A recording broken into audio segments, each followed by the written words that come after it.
This video will cover how to make a couple different Kumiko patterns within a hexagonal grid. Making the grid is covered in a separate video, and I'll link that here if you're interested.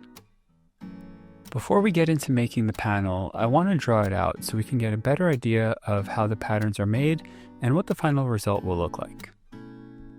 I'll draw the grid with a JT Woodworks Kumiko stencil, tracing all the lines and holes to form the shape that I'll be making.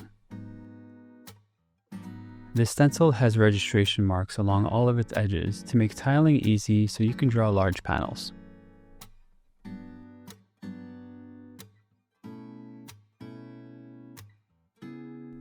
I'll use a straight edge to trace over the lines and clean up the grid. From here, a ruler and straight edge is needed to draw most patterns. I'll start at the top with the rindo pattern. This has 3 pieces in each triangle running from the center point to the outer edge. I'm marking even spaces along the edges and connecting the dots through the center of the hexagon to form the pattern.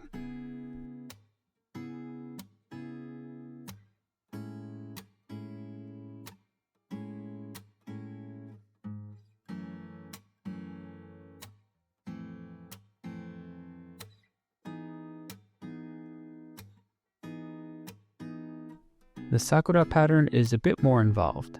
I start by measuring and drawing the center pieces.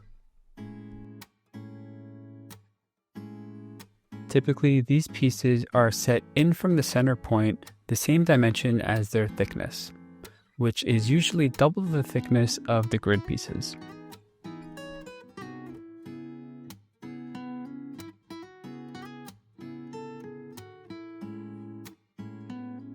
These pieces also go in the outer corners.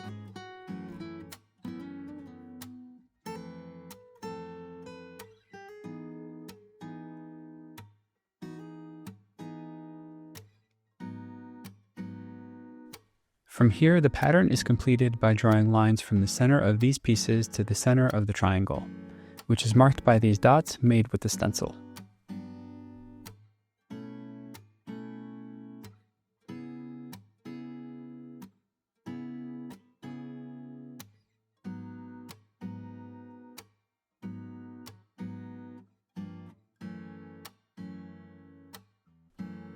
The shippo pattern is the easiest to draw. Using a compass set to the same spacing as the grid, which is 1.5 inches, you can draw the lines using the outer corners of the hexagon as the center point.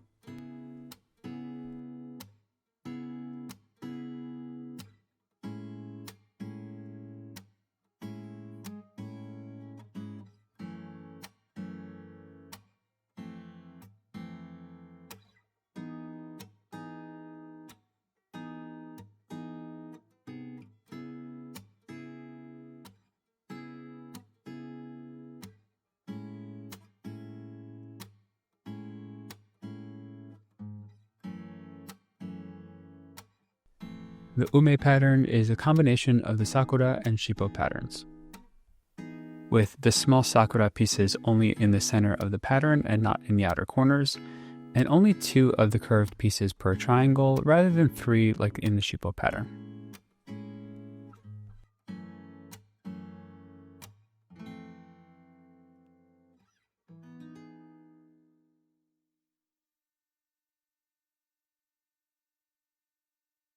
First pattern we'll cover is Sakura, which translates to cherry blossom. The first pieces needed are these small trapezoids. The angles on the ends are 60 degrees. These small pieces can be tricky to cut, but they can be done by hand using Kumiko jigs.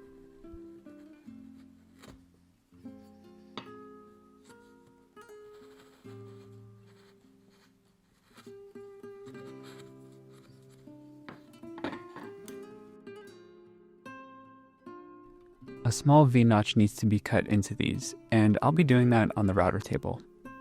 To help hold the pieces, I made this quick jig that holds a few pieces at the same time. The first piece is glued to the jig to prevent the pieces from flying out the back. I'm using a 60-degree V-bit, and there's 2 important things to note when making these cuts. The fence is set so that the center of the bit lines up perfectly with the center of the pieces.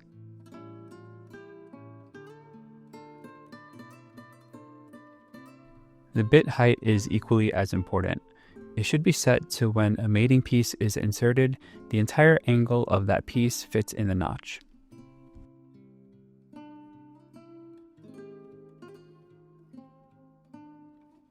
It's a good idea when making any type of Kumiko pattern to cut a few extra pieces just in case you make some mistakes in future steps. And even if you don't use all the pieces in this project, they can be used in future Kumiko panels.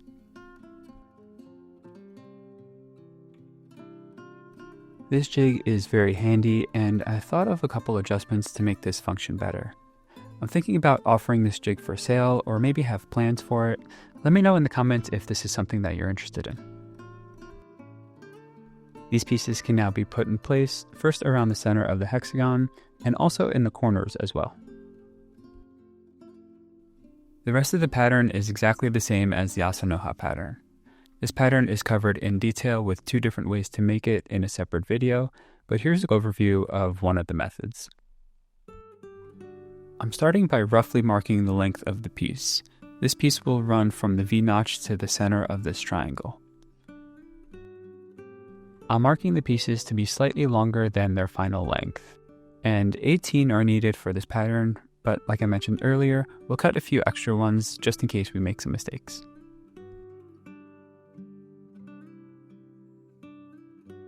Using a 30-degree Kumiko jig, I cut a point on one end of all of the pieces.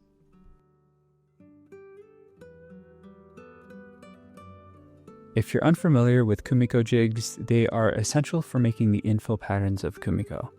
These particular ones that I'm using have a thumb screw and a sliding stop lock, which makes it really easy to dial in the exact length that you need and get consistent and repeatable results.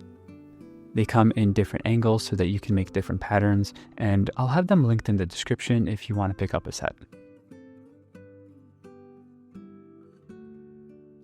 With all of these pieces cut on one end, I switch to the 60-degree jig and do the same to the opposite end.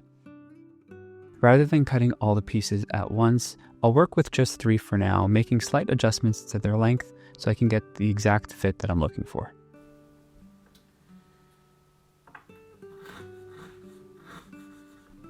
All 3 pieces should be the same length and should meet in the center of the triangle.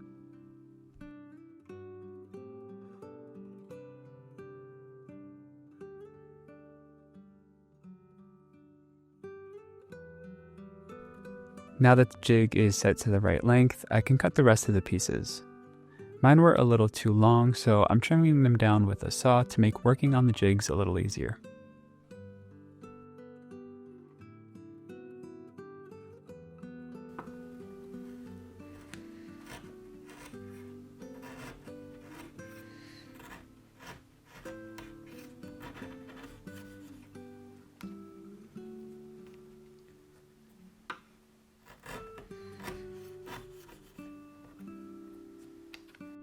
After all the pieces are cut, I remove them all to apply wood glue and lock them in place.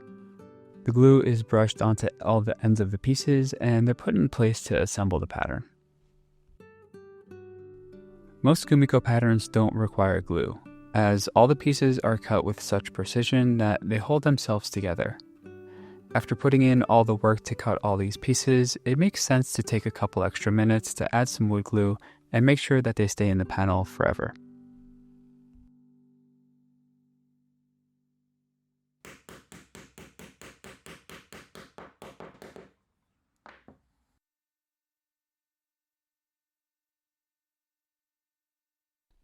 The next pattern is Shipo.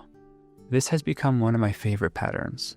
The Sakura pattern as well as the grid are made with basswood, and I haven't had much success with bending basswood, so I'll be using cedar for this pattern, which also gives it a nice contrast. I'm starting by planing these pieces to be just under 1/16 of an inch. The thinner the pieces, the easier they are to bend.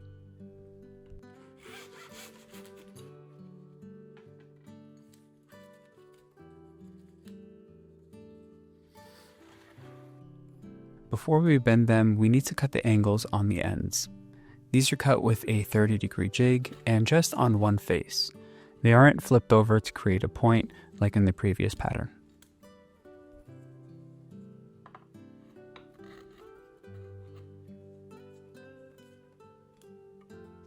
With all the pieces cut on one end, I adjust the jig and do the same on the opposite end.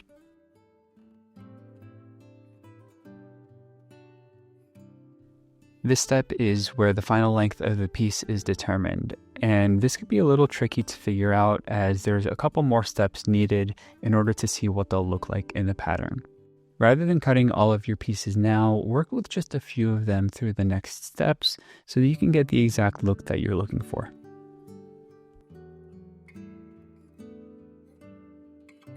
This is what the final piece should look like. I put the pieces into a container and fill it with boiling water. It's important that the water is extremely hot in order to get good results. I cover the container to keep in the heat. To help get consistent bends, I made this jig. It's simply a rounded block of wood with a small area on one face to hold the ends of the pieces. It's important to go slow when bending these pieces as they can break very easily. I'm bending it from one end, holding it down for a few seconds, and then flipping it around and bending from the opposite end to make sure the bend is even. If you're making this pattern, make sure you're bending the pieces in the correct direction. The angled faces on the ends are facing down and against the jig. After bending one, I'll set it aside and repeat the process on a few more pieces. They get placed into the grid while they're still wet, and there's 3 pieces that go within each triangle. If these pieces were a little longer, they would have more of a drastic curve, and the opposite if they were a little bit shorter. Feel free to play around with the length of these pieces to get the exact look that you think looks best.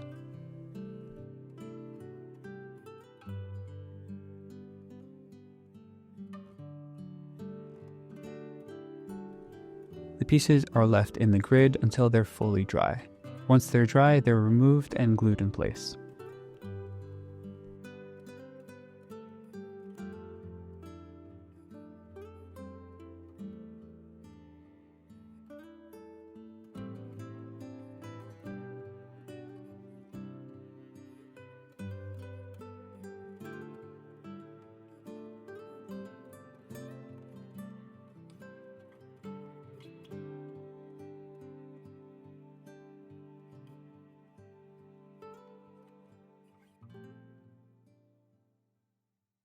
The next pattern is called Umi and is meant to resemble a plum blossom.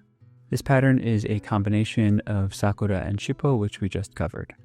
The small trapezoid pieces are used again here, but this time they're only placed in the center of the hexagon and not in the outer corners.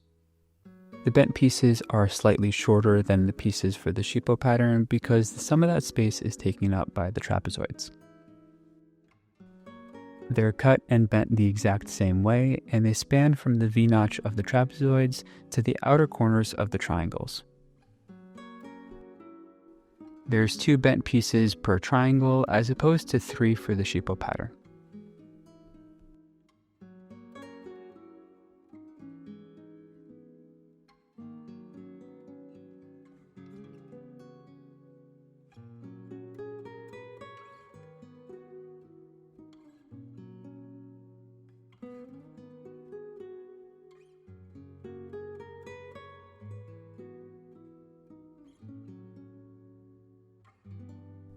Just like earlier, these pieces are left to dry within the pattern and then removed and glued in place.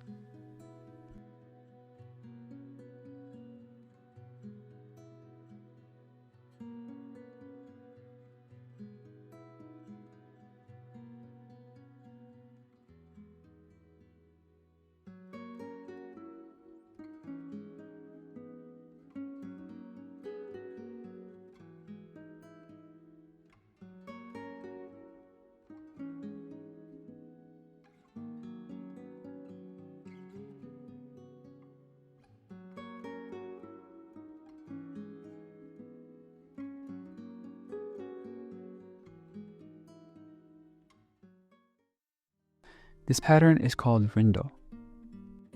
There are 2 different pieces that make up this pattern. The first pieces have a point cut on one end using the 30-degree jig.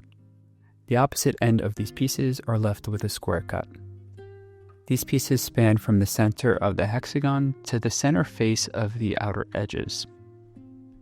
This first piece is a little short, so I'll readjust the jig and continue to cut the rest of the pieces, and I'll come back to this one afterwards.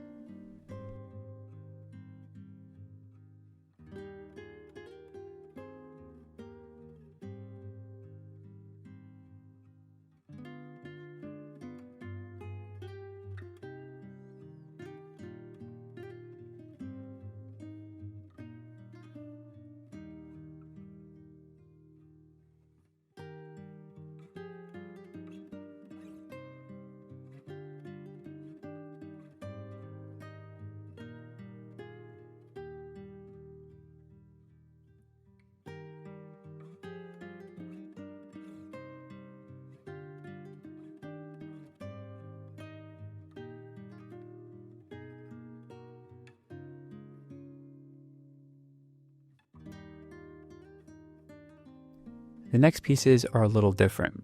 They have a point cut on one end using a 15-degree jig. 12 of these are needed for this pattern, and this is done to one end of each piece.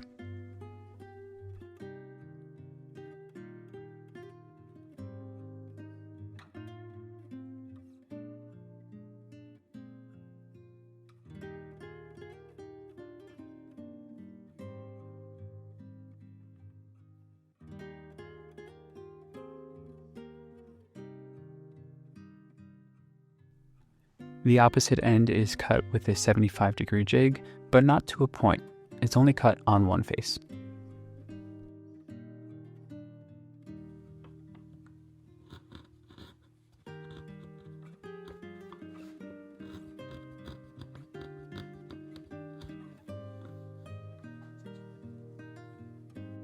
This is a small and subtle angle, but it makes a big difference on how well the pattern comes together.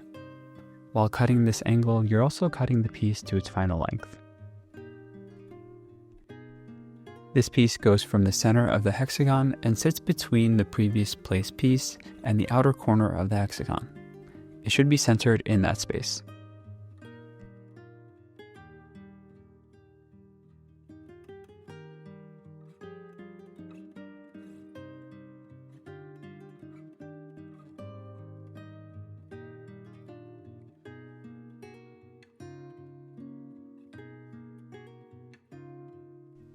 With all the pieces cut and fitting properly, I'll disassemble the pattern and glue them in place.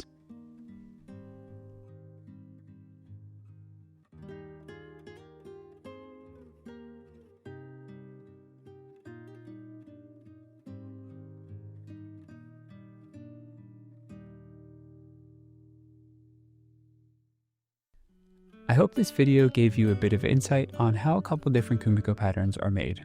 Remember, the Kumiko stencil, jigs, and other tools are linked in the description if you want to pick up your own set. Let me know what Kumiko patterns you're interested in learning next.